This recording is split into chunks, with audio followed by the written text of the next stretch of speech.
Transportation has changed over the past 10 years as public demand for walkable neighborhoods increases. Toronto is now the fourth largest city in North America. As the city has grown, so too have efforts to accommodate that growth.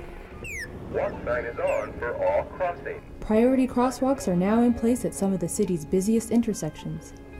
Bixby bike stations have popped up over the past 2 years. And parts of the city like Liberty Village and the Distillery have transformed into pedestrian-friendly neighborhoods.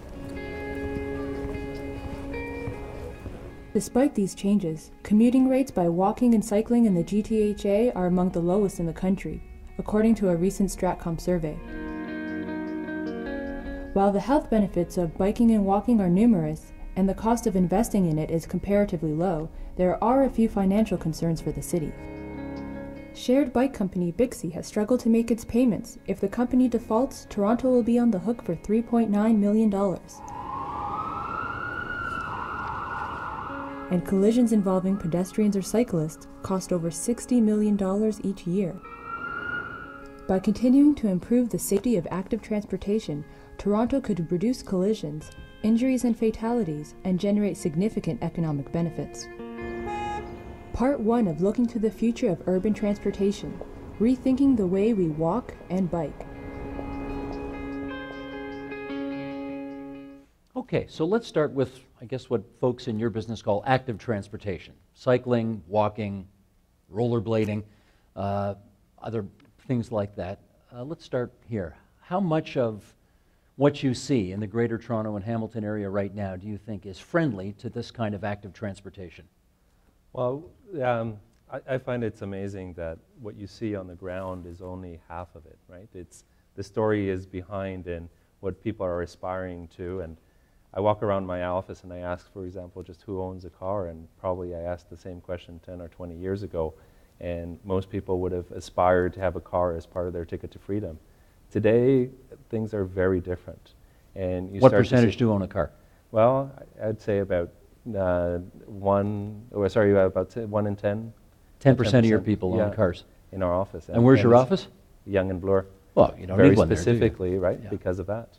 But there's a great impetus to try and seek out these places, and you see that. Yes, you have places that are very different across the GTA, but it's those places that offer a degree of walkability and that quality of life that are starting to vibrate and become energized and become really attractive. And those are the types of spaces where we can start to see some nuggets of what the future might hold. Joe, we have seen, because of the politics of this city, in particular over the last month, a real division between people who live in the so-called old city and people who live in the inner suburbs. Is it a good generalization to say that if you live in the old city, you're doing okay on this front? If you live in the inner suburbs, not so much? No, absolutely. It's quite startling what the difference is. I mean, if you're looking at probably around a third, even slightly more, people in the old city walking or cycling to work. Out in the older suburbs, you're probably looking at 3 or 4%. I mean, so there's an extraordinary difference. And partly it's culture, partly, but much more, it's actually the nature of the physical environment. Places are further apart. The roads are less friendly. So I think, the real challenge is actually not in the central city. That seems to work. I mean, we've got the same thing as Antonio was saying, incredibly low rates of car ownership in our office. But that's where at Queen and Spadina. It's easy to do it there. Mm-hmm. The real trick will be when we can get out to York University or out to some other suburban destinations and get that level of active transportation. I should just ask, because I certainly heard you through the loudspeakers and I can hear me through the speakers here. Are you hearing Joe through the speakers here at all? No? Barely? Okay. Control room, wherever it is. I'm looking up because I assume it's up there, but for all I know, it could be behind those doors. We're having a little trouble hearing Joe, so whoever's on that maybe could deal with that. Do we have, Mary Tawes tells me they're on it. Antonio, do we have a problem with active transportation in the inner suburbs because the rest of the city decision makers have not decided to serve it well, or more likely because people who live there don't care about this? It's a combination, but it's also a sign of the times. at the time when many of these areas post-World War II were being developed, that's not what we were thinking about, right? And we were very righteous about, at that time, about thinking that the car was the solution to everything. So we started to separate land uses. We thought that low densities was the way to go. We thought that creating long distances between things was not an issue because we were all going to be driving a car, and lo and behold, that's what we got. And that's the lifestyle that is embedded in there. And I think a lot of GTA municipalities are surprising us these days because under the radar screen, they're starting to do some amazing things. They're trying to rethink their avenues. They're starting to rethink their transportation systems. And 10, 20 years from now, you're going to go to Mississauga and Brampton and Vaughan, and you're going to start to see things that are very different from... That's one of the really interesting things, is that the imagination and creativity is actually largely happening in the outer, in the 905, rather than in the Toronto suburbs. So, you look at Mississauga, you look at Oakville, you look at Markham, and they are really trying to make us a new city where people can comfortably walk and bike. And that's where the growth is happening too. So I think, when we're layering on these millions of people who are coming into the region, hopefully that's where we're layering them on, and hopefully we can do it right, so that in a couple of decades' time, actually those are walkable, bikeable places. Do you see it happening, Antonio? Yes, the city of Mississauga did a strategic plan. 6,000 people were consulted. 25% of them said what they wanted was transit and active transportation. You start to see this happen, right? And an incredible amount of cities see that their biggest challenge is retaining and attracting youth. The Londons of the world, the Sudburys, the Timmins. And the way that they're starting to look at this is by creating the quality urban environments that are going to retain and attract the youth. Because youth want cycling lanes. And what do they want? They want the lifestyle that is about walking, that has the coffee shop next to where I live, next to where I work, and creating these complete communities where people can really engage each other. Everybody talks about, and I remember actually when I think Mayor Sam Adams was here a few years ago, we had him on our program, Portland, Oregon. Everybody loves to point to Portland as the place that really does it up well. Yep. What are they doing so well that we're not quite there yet? Well, I think they're a very coherent city from a political point of view, and they've had an agenda of transit-oriented development, of making the place pedestrian-friendly and bike-friendly. And you see the paybacks. People like it.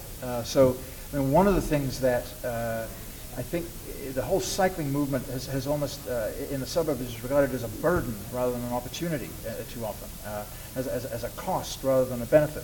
And so you have to change that conversation. And I think what Portland's been very successful in doing is actually to do that. And I mean, what's extraordinary, you take a city like New York City. I mean, who the heck would think that you could bike around in New York City? But some bold moves by a very strong Bloomberg administration have transformed those north-south avenues and created a bike lane on all of them, so that actually the percentage of bike ridership is just rocketing.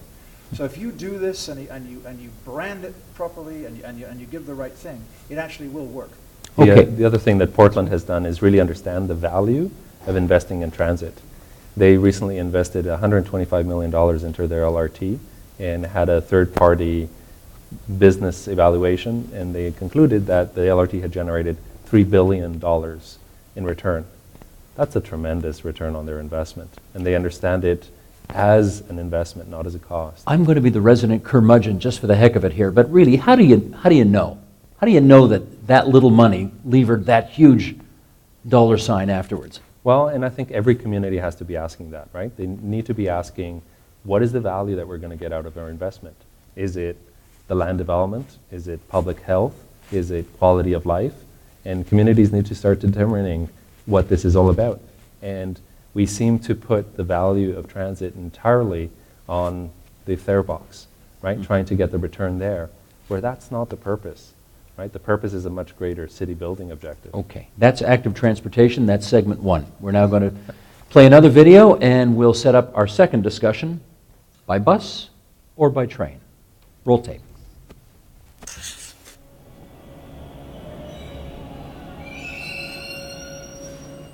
TTC ridership has increased each year for the past 9 years, with 528 million passengers projected for 2013. Here's a little perspective.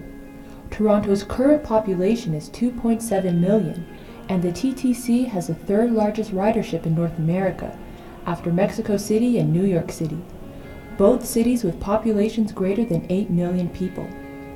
While many Torontonians rely on the TTC to get to work or school, this transit system is only one piece of the GTHA's public transit puzzle. For months, public attention has been consumed by the light rail versus subway extension debate. It's often forgotten that the suburban GTA and Hamilton are also in need of transit upgrades. Ridership on suburban buses and trains is growing every year, and the population of the Greater Toronto and Hamilton region is expected to grow by some 2 million people by 2031, most of whom will settle outside Toronto. How do we align transit networks to best service the needs of the region? Part 2 of Look into the Future of Urban Transportation, the Pulse of Public Transit. Okay, let's start with subways, and let's start with the inner suburbs of Toronto, by which I mean, for those who don't know that expression, Etobicoke, North York, Scarborough, and then the 905 beyond that. Joe, to you first. What has prevented over the last 25 years more subway building in those areas? Well, subways are very expensive. I think people need to understand that you match the mode of transportation to the transit problem or opportunity that you've got. And subways are not only expensive in building them, but they're expensive to run. So you can really only build subways where you've got the ridership. And it's not clear, it's never been clear in Scarborough that you really do have that ridership or even the future prospect of ridership. So the debate over whether, what should happen in Scarborough has kind of got captured essentially in almost an anti-streetcar debate, which is really a very foolish way to go. Probably the optimal form of transit there is not a subway. It's probably something that is more frequent stopping, has the kind of capacity that you need to get people back and forth, but doesn't have both the capital cost and the future operating cost. But if I can mix my transportation metaphors, that ship has sailed. We're doing a subway. Well, it's not clear to me when this is all going to settle down, actually. So you don't think it's a done deal? I don't, because the big question that we all have to face is where is the money coming from for all of this? And everybody's a man with a plan or a woman with a plan. Everybody's got their own preferred route and mode. The real question is what's the most efficient use of resources and where can we put them? And when you start to have that filter, then you probably actually get a different distribution of networks. It's very interesting. There was a guy from London, England, talking about this extraordinary Crossrail scheme, which is a 16 billion pound scheme running east-west across London. He was here a couple of weeks ago, and he was saying the way we paid for this is 1/3 developers paid for it because it was in their benefit. 1/3 we could get that out of the fare box because we knew we were going to get ridership, and 1/3 the government paid for it because they knew that they could connect jobs to people and maybe reduce unemployment benefits, welfare benefits, etc. That's a really business-oriented view of what we should do and where we should do it. And the agony of the debate that we've had in Toronto is that we've actually never brought that perspective hard to bear on it. You ask how we're going to pay for it, and Anne Golden has been tasked by Premier Kathleen Wynne, this is the former head of the Conference Board of Canada, with coming up with some ideas. What's her job right now?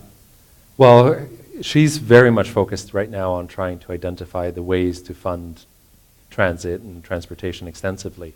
And she recently came out with a report with some key ideas, right? And the first one was subways aren't always the solution, right? And inherently, no transportation mode on its own is inherently good or inherently bad. It entirely has to do with what are the priorities that we're going to choose for ourselves, what is the city that we want to build with it, and yes, how are we going to fund it? And her big question right now is, how can I help inform the political debate, not only that we're having in Toronto, but that the province is going to be facing very quickly, on how do people make priorities around how do we move? But one of the things that she said in her report was that the cost of building the transit is actually not the main expense. What's the main expense if not building it? Well, operating it is the direct expense, but I would ask you, what is the expense that we put into transportation? We do a tremendous closed loop accounting around transit, and we know exactly how much we spend in capital and maintenance costs for transit. Nobody has any idea what we spend on roads. Nobody knows how much we subsidize cars. We seem to kind of just bury that in a sense that this is a right that we all have. But we put the burden on the transit side of things. So flipping the question around, and that's I think a lot of the conversation that we need to be having is, if we only have a buck to spend, how do we spend it? And I think what flows from that entirely is that if you connect people in disadvantaged neighborhoods in the Northeast or the Northwest with jobs, have you increased the economic pie? Sure you have. If you have improved the efficient functioning of the urban economy, have you increased the economic pie? Sure you have. So I think that these are intangible things, but they've not been part of the equation that we've used so far to decide what we should do where and how we should do it. Well, if you look at a map right now of the Greater Toronto Area, let's leave Hamilton out of it for a second. As you look at the old city and the inner suburbs and then the 905, which area on the map screams out to you as being the most underserviced for urban transit right now? Well, interestingly, I suspect one of the most underserviced is the one that has the most service right now, which is downtown. Which is the downtown. As we all know, anybody who's tried to get on the Young Line during the rush hour.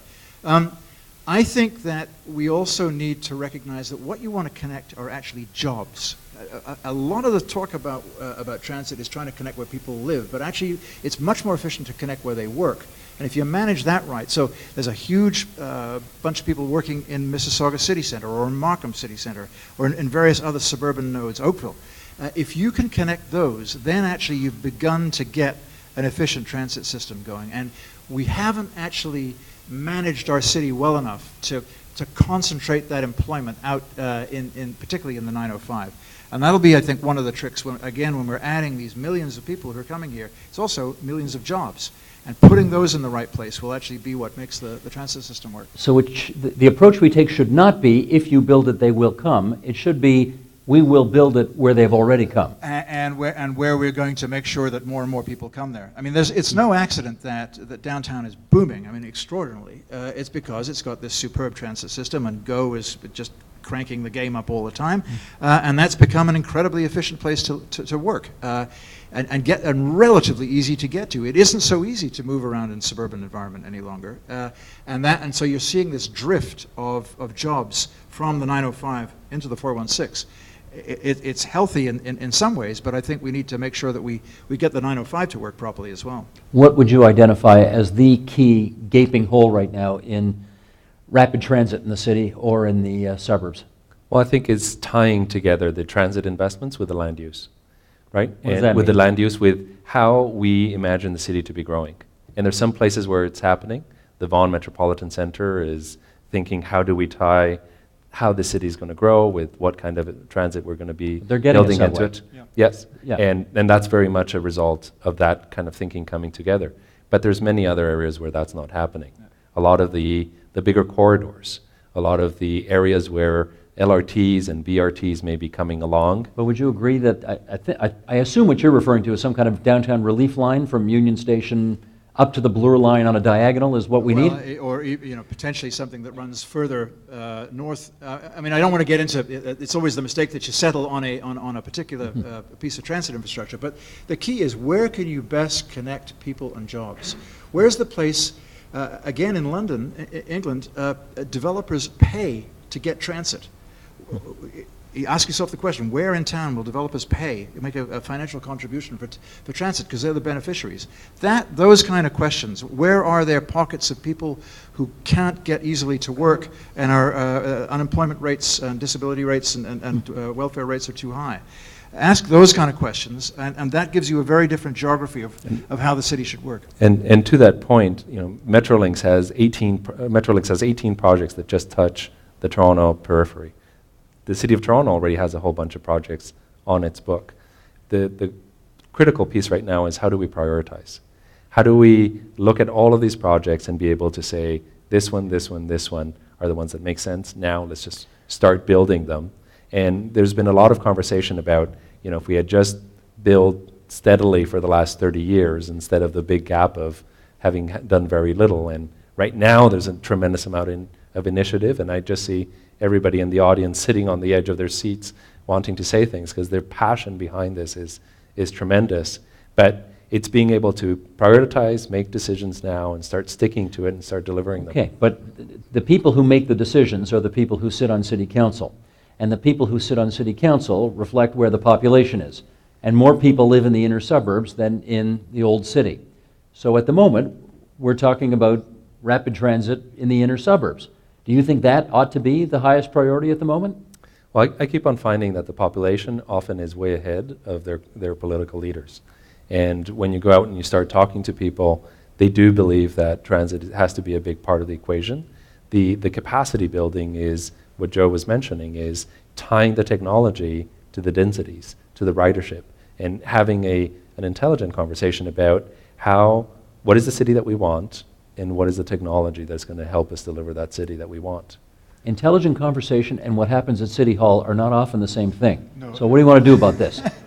Well, when you go around the world and you see what cities have done about managing transportation, they don't generally allow city council to be the decision maker, either the final decision maker. They're parts of the consultation process, obviously, but generally they set up a somewhat arm's length regional agency. And we've done that in Toronto. I'm not sure it's been fully empowered. You talk about Metrolinx, Metrolinx, but they're not decisive. It may be decisive because everybody second guesses it. We're in a morass on this, but there isn't any future going back to the city deciding, Mississauga deciding, Markham deciding. It's all a network. It's people, the geography of transit doesn't observe political boundaries. So we have to find a governance system that is able to do that. Once you get this right, and you can see the great transit agencies of all the great cities in the world, and they learn how to do this and to build it, actually the populace reward them with wanting to keep them in power and making sure that they get the funding. So the MTA in New York, the Transport for London, these are people who have a great wealth of consumer confidence, and thus kind of they can bank that politically. And we haven't gotten ourselves to that state. The TTC used to have it about 30 years ago, but now the city is much bigger, the urban area is so much bigger. So there is no alternative, as people used to say, to the idea of having a regional transportation agency. And if you have that, you have to have it, in a sense, objectively fact-based run, professionally run.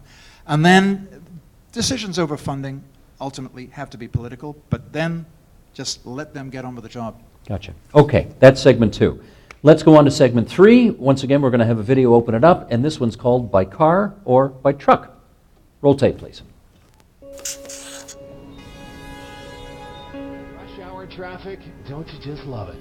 The roads are not too bad, but there is a stalled vehicle in the right lane. Toronto has one of North America's longest commute times, both for those on public transit and for those who drive. You might want to avoid this route.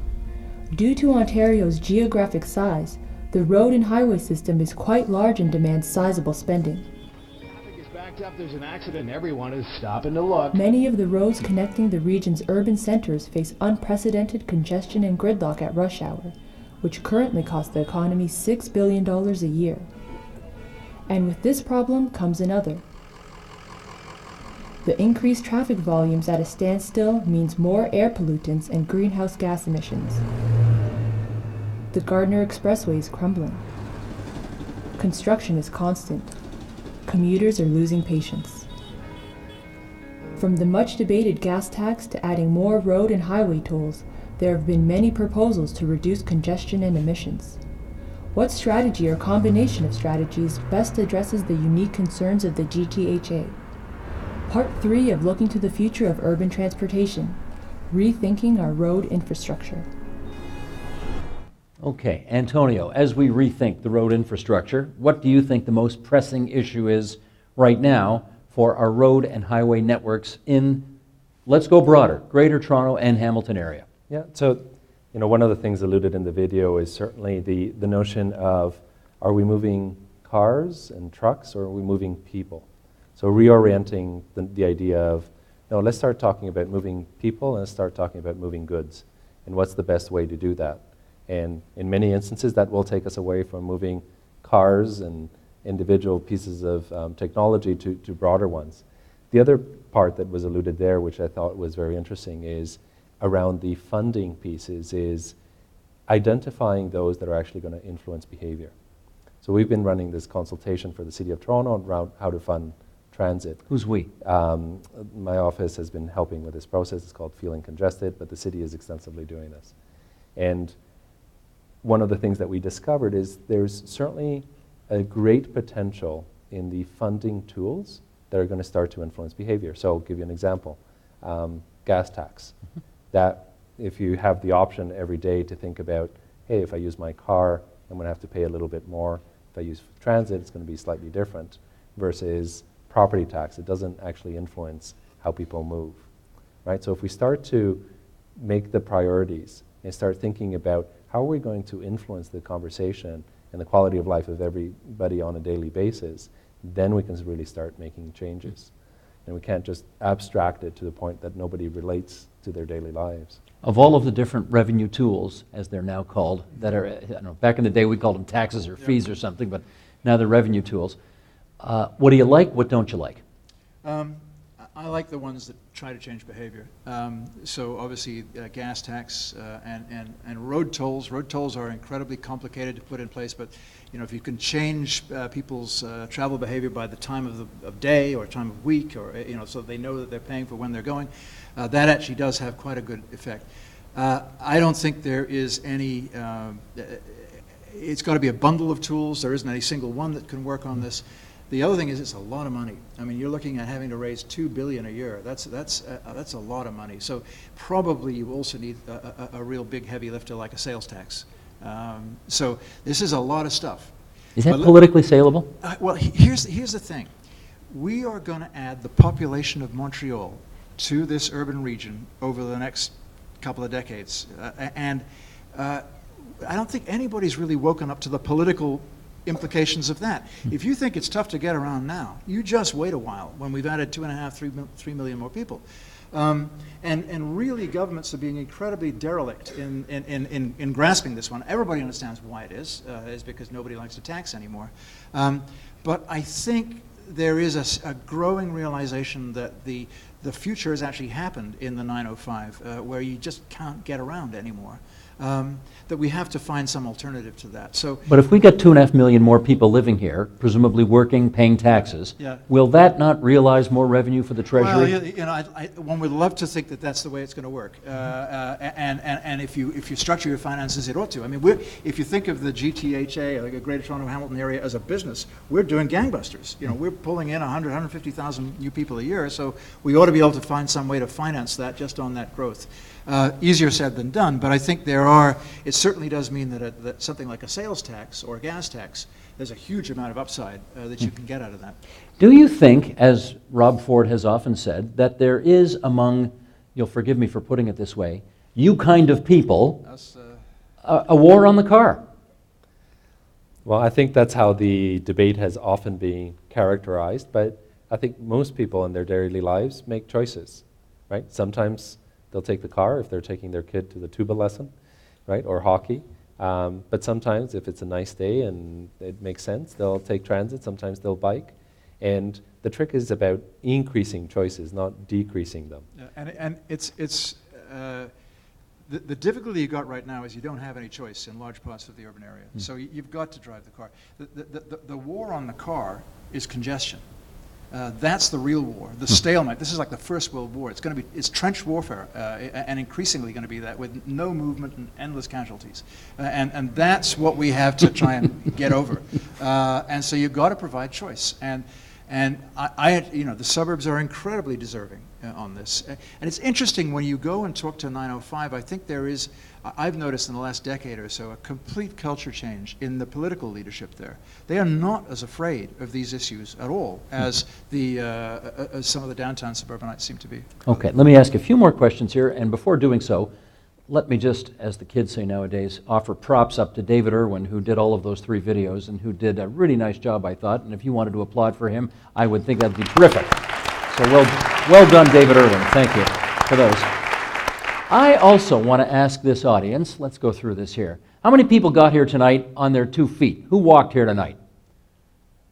This is a downtown Toronto audience. A lot of hands go up. How many people cycled here tonight in the miserable weather? Again, a lot of hands. How many people drove here tonight? Not too many of you. Is there any other way of getting around? Transit. Who took a taxi? Few people took a taxi. Yeah, Who took the TDC? Oh my gosh, look at that.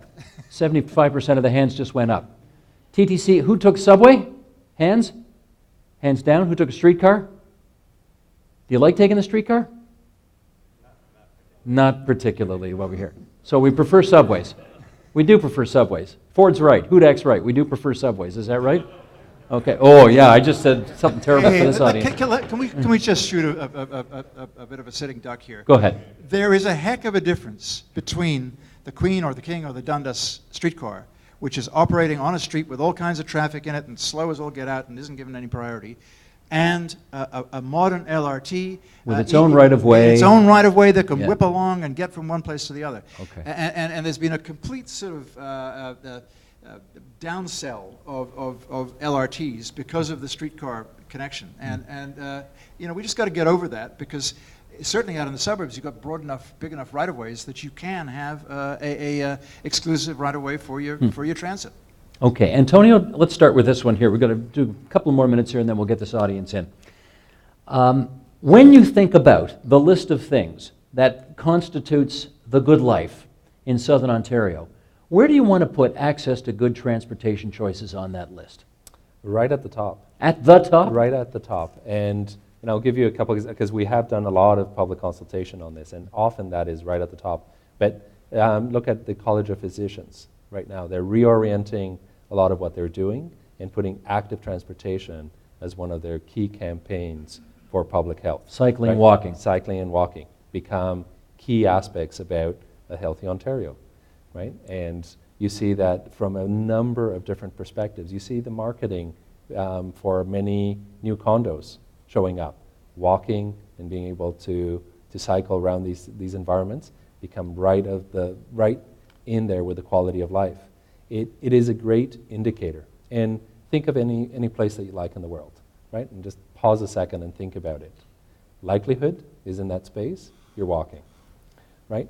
If you walk into any place and you see people walking, something's probably really working. However well-designed you may think it is, if there's nobody milling around, nobody walking by there, it's probably something inherently flawed with it. I find it impossible to believe people would put transportation above a Stanley Cup for the Maple Leafs in terms of quality of life. There's no way. Okay, maybe just a little bit. Joe, how about you? Where does it come on your list? It's part of the package of living in a good city, and I think it's this whole question of just the quality of life. When people are spending an hour and a half in their commute, this is not a good way to live, and it also disproportionately, those time demands are put on the people who live in the 905 or in the outer suburbs, who are often less well off than the people who have all the transit benefits. So there's a bit of an equity question here as well about making sure that the good life is delivered to people who are often immigrants, often struggling more economically than all of us secure folk living on the Bloor and Young lines. So it's right up there in terms of what makes a good city. It's not the only thing. It's probably, but it's part of that package that you want to come to a city and enjoy.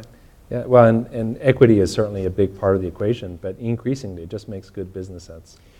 Well, there's no question that's also the case. If you're an employer, you want your people to be able to get to work. We were just interestingly in our office today, our lease is coming up in a few years, and we're saying, where are we going to move? And we decided we can't move. Where are you? What part of town? We're at Queen and Spadina, but that's where we're right in the centroid of where our workforce is. And so you have to think about that. If you move out to some of the suburban locations, you're narrowing your workforce. And you're beginning to see now an awful lot of particularly high human capital businesses having to move themselves downtown because that's where those folks can get to. Let me read one last thing here before we go to the audience, and as we consider the different transportation issues, if you're at Queen and Spadina versus the inner suburbs, versus in the 905, versus in Hamilton, I think probably this audience knows a guy named Steve Monroe, who's a longtime transportation advocate and commentator here in Toronto who says, I think that a critical point is that there is no one-size-fits-all solution. What's needed on Queen West is not the same as in York Region or Scarborough. People from Region A have to live with the fact that things might not be the same in Region B. A driver from Markham cannot expect the same sort of roads and auto priority across the entire GTA, especially in downtown Toronto. How do we get out of, I presume you agree with that, how do we get out of the mindset that one size is going to fit all? Joe. It's really tough. I mean, interestingly, there's some things here, there's even other sizes that we haven't got. One of the things in the suburbs that is aching to be developed is a kind of a fat taxi, a small jitney bus, or something like that that can cope with the reality of the density and the dispersion of people and can provide a collective form of transit that really works in that environment. We've been incredibly uncreative in this area. We stuck with these heavy lift things. Even a big bus is a heavy lift thing. You think when you go to an airport about the way you move around there. So I'd love to see a lot more imagination, a lot more experimentation. I'd like to see us almost give transit franchises to some of the 905 areas and say to the taxi companies, you figure out how to do this, because that's what you do for a living. And that kind of imagination that's led to the electronic fare cards and stuff like that in other places, we haven't really tried to do that yet in Toronto. And if we did that, the people would talk to us and they would tell us what they like and what they don't like. And that would be the various sizes that fit all. That's too good a segue to jump on, because you said we got to have the people talk to us. So we got to do that, Antonio. And I'll ask a question for everybody, to your point. Who used more than one mode of transportation this week? Darn near every hand in the room goes up. So not every size fits all, right? Right. Not even in when you your daily life during the course of the week. When you say more than one mode, you don't just mean like walking and... Walking, cycling, transit, car, yeah, train, of course. Automobile. Yes, everybody does. Okay. Folks, we want to give you a chance to get into this if you want to. We have a microphone here in the middle of the hall. If you'd like, come on up. If you want to identify yourself, you can. If you'd rather be mysterious, that's okay too. Who wants to come up and start us off? Anybody. There we go, right here, sir. Go ahead. Hamish, is that you? Yeah. It is. Hamish Wilson. Thank you, Steve, and thank you, panel, and it's going to be a good discussion. Hamish, I'm looking at your right leg, and you've got... I'm a cyclist. I can tell. You've got your... Thanks. What do you call that thing? Pant clip. You got a pant clip on your right leg, which is how I knew you cycled here tonight. Okay, go ahead. I've been very concerned about promoting better bicycling in the city for a couple of decades now, and it's very frustrating even before Mayor Ford. We recently, just in the last council meeting, had approval for another bold study of this bluer bike lane initiative. So we're exactly where we were 8 years ago. So I'm wondering, what is the panel's thought about actually putting a long bikeway parallel to the subway that would not only help cyclists, but if you shed load off the subway, you've expanded the subway for the price of paint. Can I just understand this? You want a bike lane on Bloor Street, both sides, I assume? Danforth, yes. And Danforth. So where would it start in the west, where would it start in the east? Well, why not do as we were going to study, 2 years ago, from both ends of the subway, Kipling to, Kennedy. Kipling to Kennedy. The whole thing. See what happens. Joe, is this what do you think of this idea? I don't want to be a bit of a contrarian on cycling. Cycling is very important as an alternative mode. It's a little bit like wind power. It's not base load. You got to do all the heavy lifting in your city by another mode, because weather and distance and other things just don't really get you the kind of mode split, the transfer of people to cycling out of other modes. And the other difficulty you said is if you go to cycling, you're actually probably, because I know in my office, people cycle or in transit. You're not getting people out of your cars. So I'm also not a huge fan of bike lanes. I'm much more, in a sense, I have a dare I say, a kind of European view of this, which is that the road space should be shared. And immediately you start to divvy it up, you get into demarcation disputes, and you're going to raise all kinds of antipathies. So I am much more a walking guy, because I think that's actually where people will do that in different kinds of weathers. And we're also, a large part of the population, whether we like it or not, is still not that comfortable with cycling. So these are kind of skepticisms that I have whenever I wanted to say, let's go holus bolus on cycling, and that's the magic answer. It isn't. I mean, we're looking at numbers which are very low percentage. I mean, even in downtown, forgive me if I'm wrong, but I think like 18% of people walk to work, 3 or 4% of people cycle to work. So it's a good thing, it's a contributory thing, but it's not the thing. All that said, there's cities like Copenhagen where nobody cycled in the 70s, and now everybody cycles. And I'm convinced that. And why is that?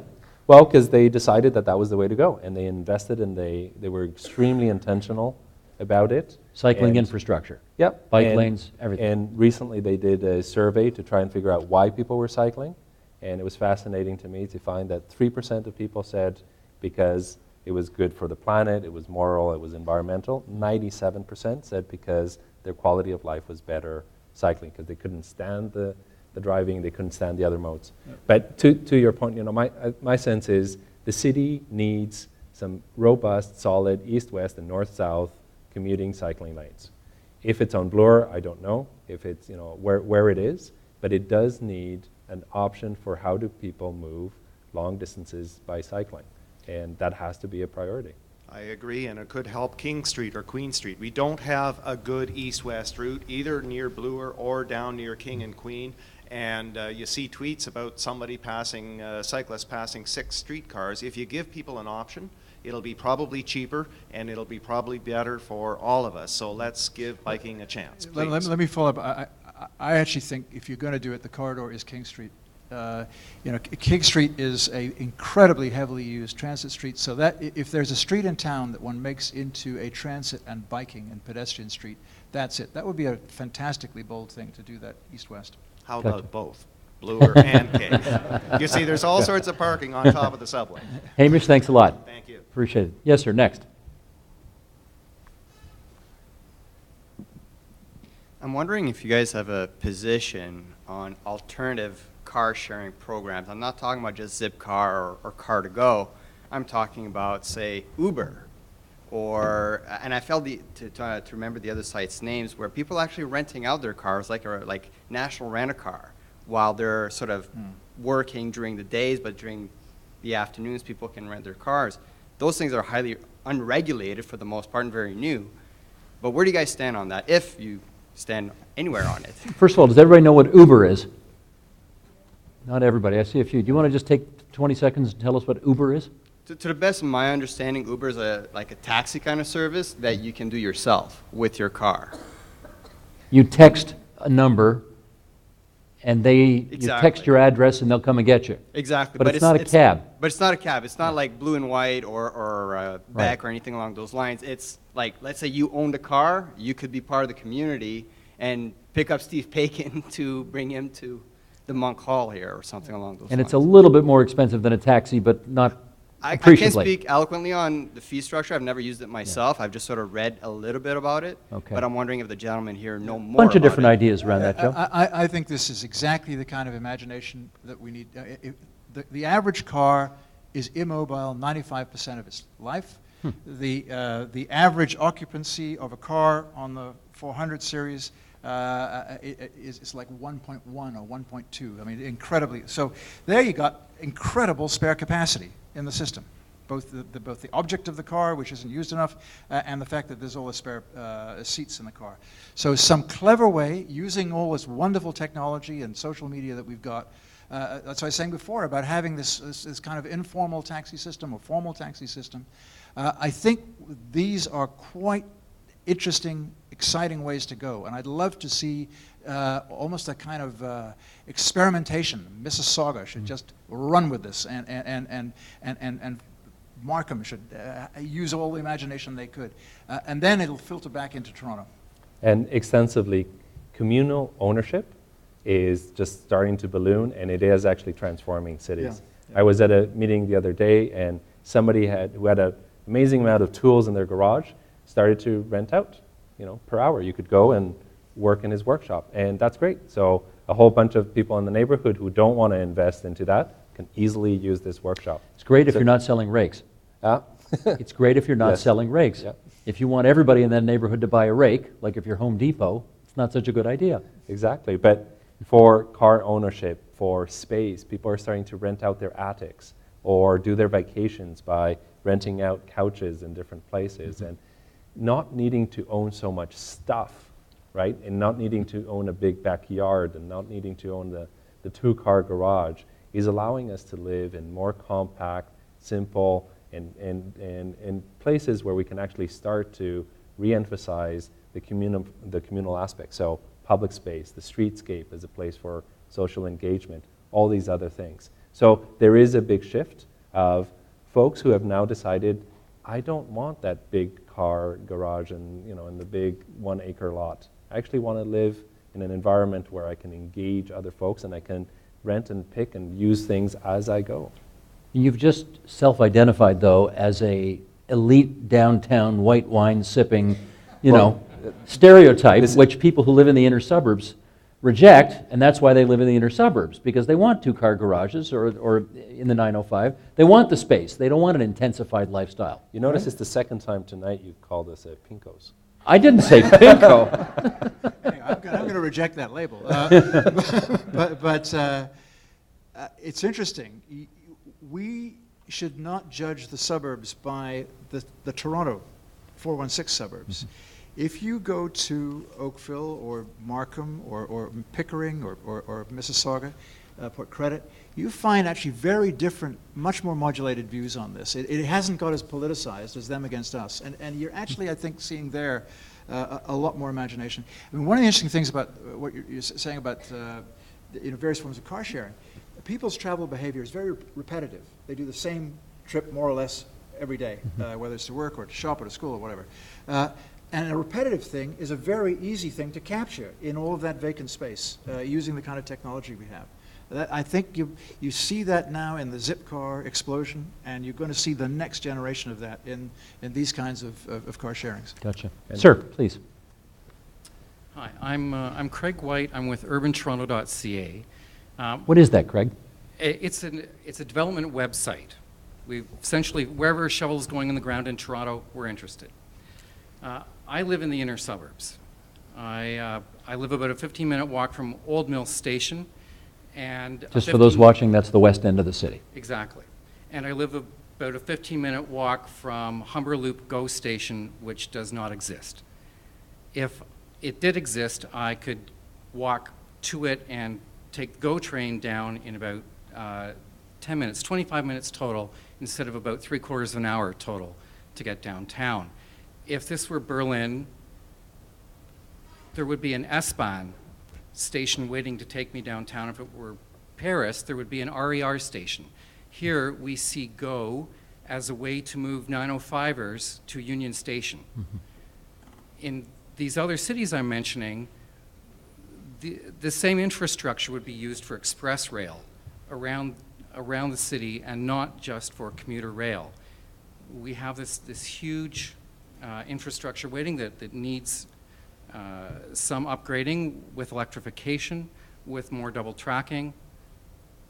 Why do we just look at GO in this one way? Why is Metrolinx not jumping into this further? Sorry, just help me a little with this. You'd like to see more of what that we don't now have? I would like to see GO looked at as an expressway rail system that would allow us all-day two-way service on all of the lines, so that instead of just considering going to the subway station to get downtown, if you lived near one of the rail lines, you would think about going to GO as well to get downtown. Could they do that? GO as kind of an all-day service as opposed to a commuter service? I agree entirely. I think, yeah, and this is what you're seeing in most mature cities. There is this express and then a more local service.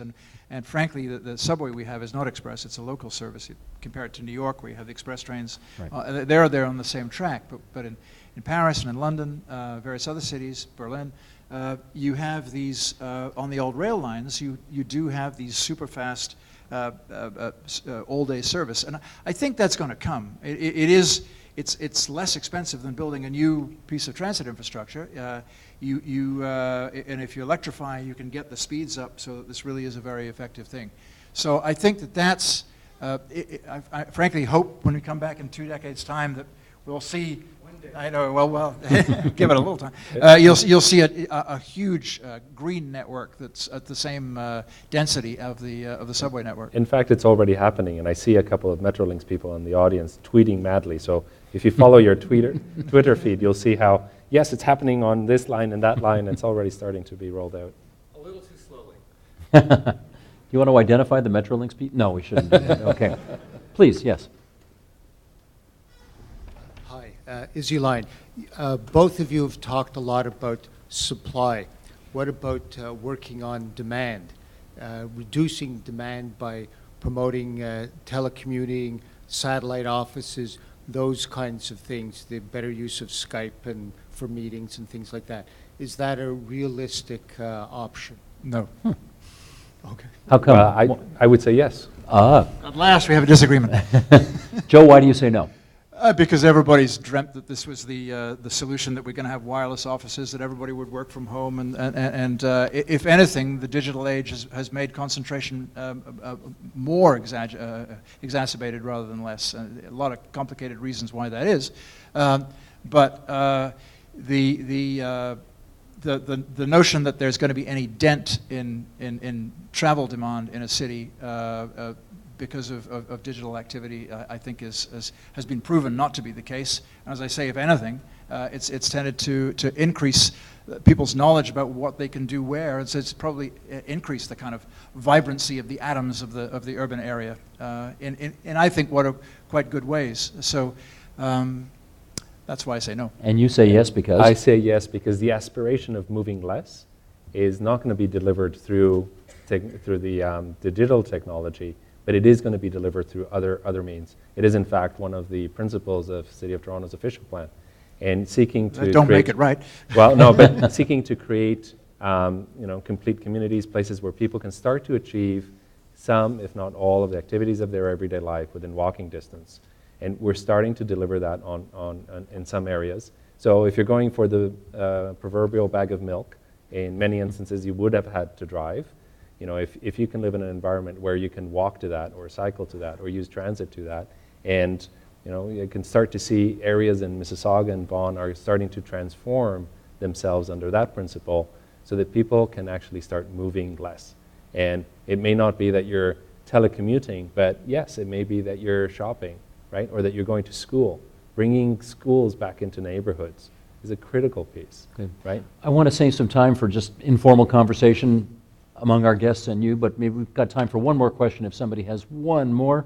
Sure, right here, up front. Yes, please. Hello, I'm Dan McAllister. I'm an architect here in Toronto. We have offices all over the place around the world. I think that Toronto has tons of brilliant planners, engineers, and architects, lots of great talent here.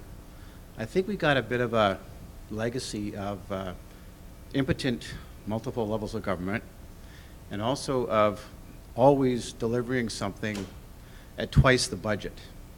And I'm wondering if, in your studies of the world, is there a city that we, as a young city, should look to as a city we want to grow up to be, in terms of transportation? And is there a political system, might not be in the same city, that we should emulate to try to get to the goal of having an effective transportation system? Interesting. Well, it's an easy last question. I mean, I work a lot in London, England, and I'm tremendously impressed there by a bunch of things. First of all is that they endlessly build transit. They are never satisfied. They keep building more of it, and they build completely different types. So they build express subways, local subways, LRTs. They've even built an extraordinary aerial tramway over the Thames in East London. And they are constantly experimenting. So you ask yourself the question, how can they do that? First is that they've passed a critical point where something like 60 or 70% of people use transit on their daily commute. We're down in the third or so at best. Once you get over a certain point, actually all kinds of things start to happen because you get a lot more revenue out of it. The second key thing is that they do have really effective regional management and organization and delivery of the transit system that is apolitical, even, and so it's professionally run. They experiment a lot with how they do it. So the whole transit system is privatized, but you wouldn't know it when you're on it because it all looks like London Transport. They all wear the same uniforms. So there's a lot of imagination there. That's where we have to get to, and I honestly think we will get there because we're reaching the tipping point, as I said when I started, that you can't move around any other way. So but they had a 100-year head start on us, didn't they? They built the first one 150 years ago. 150. They just announced the 150th anniversary. But there are disadvantages of building it so early as well. We've got the advantage of still in the suburban areas a relatively young city where we could do that. But that's what we need is a maturity of government, which we sadly lack. Antonio? I think there's some great examples to pull out from different places. No place is utterly transferable, right? We talked about New York finding space in its busy streets to put in cycling. Nobody thought that you could find space in New York streets, yet they're doing it, and it's happening, and they're utterly transforming the city in doing that. I think there's many cities where we can pull a couple of examples about doing a light rail line in the right way or finding ways to fund transit. But at the end of the day, Toronto, the GTA, each municipality, the region is going to have to find our own solutions. We're going to need to tailor it, and we're going to need to bite the bullet at a certain point and decide that this has to be a priority, and we need to make it on our own accord. Gotcha. Ladies and gentlemen, Mary Tawes is going to come up here and officially wrap things up with one more message, but I know in the meantime, you want to join me in thanking Antonio and Joe for coming out tonight and sharing their views with us. Thanks very much, guys. That was great. Support Ontario's public television. Donate at tvo.org.